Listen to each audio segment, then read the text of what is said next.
Hi guys, sa video ito, ituturo ko po sa inyo paano gawin kung nahihirapan ka po sa pag-input ng mga sales nyo lalo na pag busy yung tindahan. So may iba namang paraan paano ito ma-input or para ma-record pa rin yung sales nyo. Gamit lang yung inventory input natin. Ito, yan. Dito, kailangan nyo bilangin kung magkano na lang natirang quantity ng mga items na meron kayo. Dito makikita nyo, zero balance pa yung record kasi wala akong na-input na sales.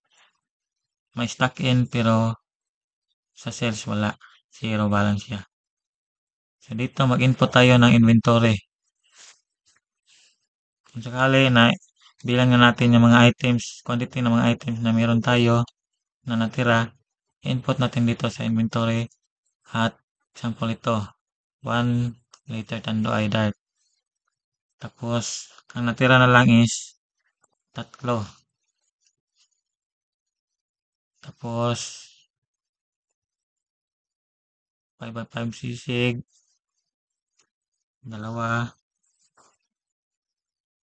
5x5, tuna, sample apat. Yan. Yan lang muna yung sample natin. So, dito, kung na-input natin lahat ng mga items natin at yung quantity niya, i-click natin dito, may total siya na value. So, ito yung dito sa column na ito, dito na-input yung mga total sales value. At itong total value na mayroon dito, ito yung mga total value ng natira na product ito. Sa mga natirang quantity na ito. Ito yung total value niya. Pero yung dito, ito yung sales niya. Hindi siya makikita kasi nakatago lang siya. Pero meron siyang value dito. Kailangan natin siyang ma-delete bago natin ma-save. So, delete natin. Delete. Delete. Yan. So, wala na siyang value. Makita nyo, wala na. So, saka natin i-save. Yan. Kung makikita natin dito sa summary tab, ito yung total cost of sale. So, yung dinilit natin kanina, ito yung dito. Ngayon, 0 siya kasi dinilit natin. Ito yung total gross profit natin. Negative pa siya kasi wala pa tayong, kasi dinilit natin yung kaninang sales value niya. So, para magkaroon tayo, para accurate yung sales value natin kasi minsan, paiba-iba yung selling price natin sa ating mga items. So, kaya dinilit natin yon para, kasi ang kukunin selling price nun is yung latest selling price na meron tayo sa ating product master tab dito. Yung nakalagay natin na selling price.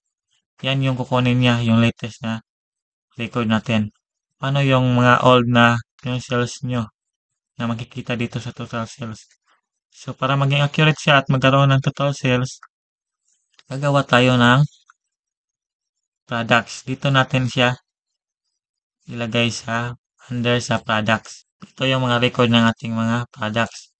Ngayon, mag-add tayo ng para ito yung gamitin natin pag input ng sales value natin. So, lagay tayo ng product ID. Kahit anong product ID lang po. Yan. Tapos, sample lagyan natin ng product name. Sales amount. Tapos, dito sa unit, pwede nang wala na yan.